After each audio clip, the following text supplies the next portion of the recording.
Hi, it's Carl here, and in this video I'll be having a chat about how to enjoy maples all the year round by basically selecting the right cultivars that are going to give you some all year round interest. And if you watch the end of the video, I've got three big recommendations for you that you could buy.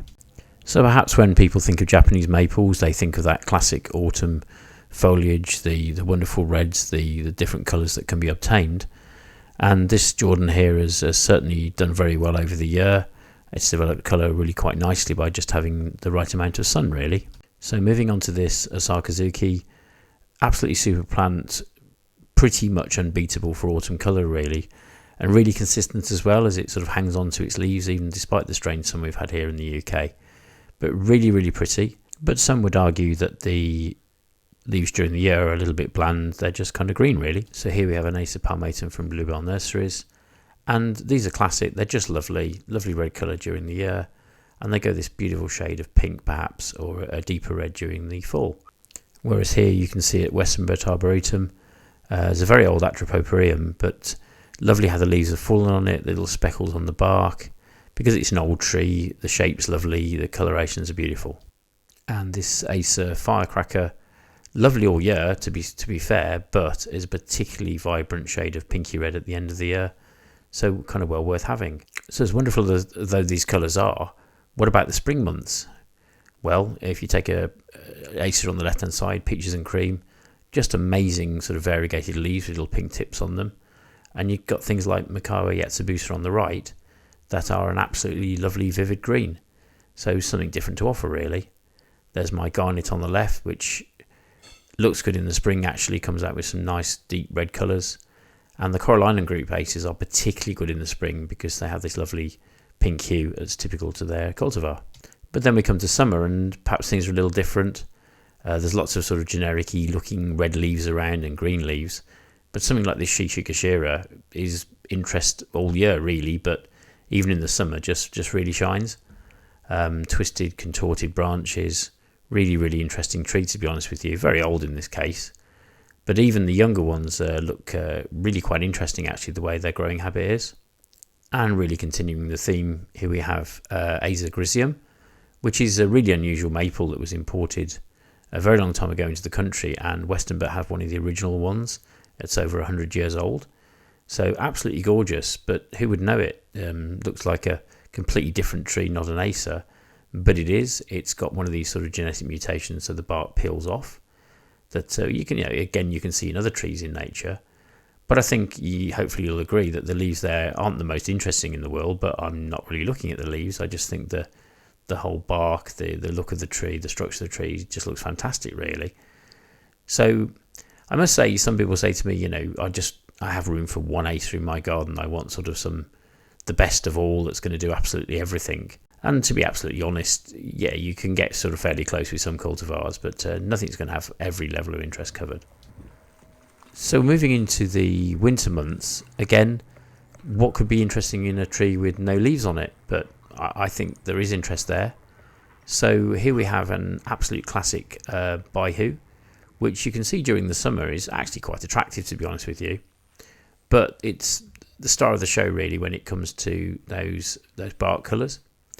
Very yellow, and interesting to note that if you overprotect your Baihu and look after it too well, it won't develop a really deep yellow colour. So having it some cold and having it exposed to the elements actually helps to develop the colour a lot further. I've seen these and others, which I'm going to show you here in previous years, and where the sun falls on one side of them, the colour will sort of disappear. But if they're in shade like this and it's in a nice controlled area, then they will develop the colour and it will retain during the winter periods, really. So this is much more earlier on in the year during the summer. What we can expect is that if we have a nice cold snap in the winter, that will go an even deeper yellow, as you've seen on my plant, really. And just adds a whole level of interest. So I suppose the point I'm trying to make, really, that if you've literally only got room for one Acer in your small garden, absolutely fine. You can always buy more, though, keep them in pots, buy small varieties, dwarf varieties, and sort of increase the collection. And if you can do that in that way, you can sort of mix and match them, really. So it'd be a shame to have like all red-leaved Acers or green-leaved Acers or yellow, whatever. And if you can mix and match them and that's brilliant. But as an added dimension, if they have a sort of bit of a strength in particular seasons of the year and all the rest of it, that's even better, really. I suppose you could use the analogy, we've just gone through bonfire night here in the UK, so lots of fireworks going off, but you don't want fireworks all to go off together. You want them to be spread out over the show, really. So over the 12 months of the year that we experience, it would be just nice to have different maples with showing their best at different points during the year, I suppose, just to make it more interesting. And here we have a real classic, to be honest. I'm going to include this as a great maple to have for winter colour and for the winter generally, because of that gorgeous coral bark appearance. Now, to be honest, it's pretty good all year, this one. You know, if you had to have one maple, this might be it, I suppose. It does get a bit large, but in a pot or a container, you can keep it under control, really. But that lovely, lovely pink is fantastic there. And also the green leaves are there in the spring, most definitely. They sort of fade a bit and then turn a lovely golden yellow in the summer. You can sort of see that process there, really. But it's a really good plant all year. But as I said, the star of the show really in the winter months. You can get other coral bark type maples. They are available. This is the one that I have. This is the very, very common one. And again, because it's really, really sun tolerant as well, it's a really good all year rounder, to be honest with you. And there you can just see some of those leaves sort of changing to a pinky colour, and then beyond that they'll go golden. So this one's an absolute winner, but in the winter it's something I still want to put in a position in my garden I can see it, because it's a very worthwhile purchase, really. Just to note as well that the Baihu, the Sango Kaku and the going green maple I'm going to show you in a second are commonly stocked, at least here in the UK, in nurseries in the winter. So they still want to sell you something, they're still going to entice you to buy. But as we move towards those winter months, they're still saleable. So somebody must be buying them if they're bringing them in, I suppose, really. And absolutely, why not? I've no problem with buying a maple in the winter season. I've actually just bought one. Yes, I know I said I wouldn't again, but too much temptation there. And 20% off because they don't look so attractive, really. But can't wait to get him potted up next spring and have a look at what I bought, I suppose, in all its glory. And, you know, once again, I guess it's really good to observe these wherever you can to see what's going to happen. So even if you're not in the process of buying maples just yet, it's good to have a look round, go to the arboretums, notice the names, notice what their habit is, notice what they're up to, really. And then you'll get a bit of a feel for what's going on.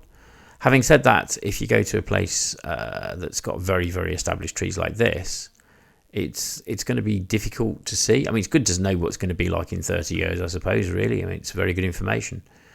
But somewhere like Bluebell Nurseries or a nursery in general, which have got trees that are a few years old, is really useful. So maybe you're just buying the smallest sort of trees that are just newly grafted sort of thing, or the graft is a year old, etc.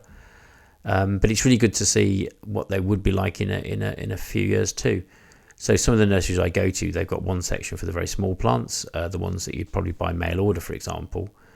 But it's really good as part of the research just to see what the older trees that might cost more money actually look like.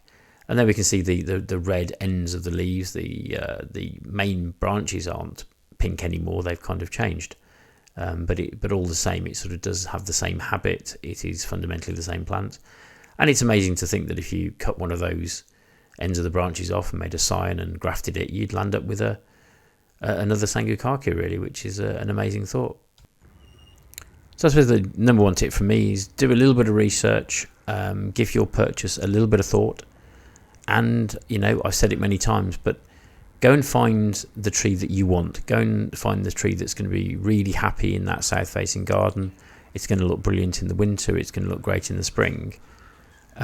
Seek some advice. Contact me, whatever you want to do. Leave a note in the comments. And we'll help find a really good tree that's suitable. Once again, I was on a Facebook group recently, and people are saying, well, I can't have an Acer because I've only got a south-facing garden, as they don't like sun all day. That's what I've heard.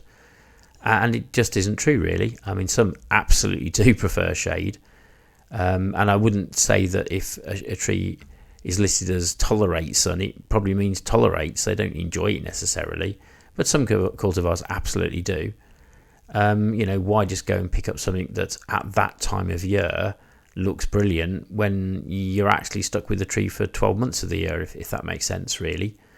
So I know that's how garden centres work, and they want to tempt you, and they've got a business to run, and they need their customers.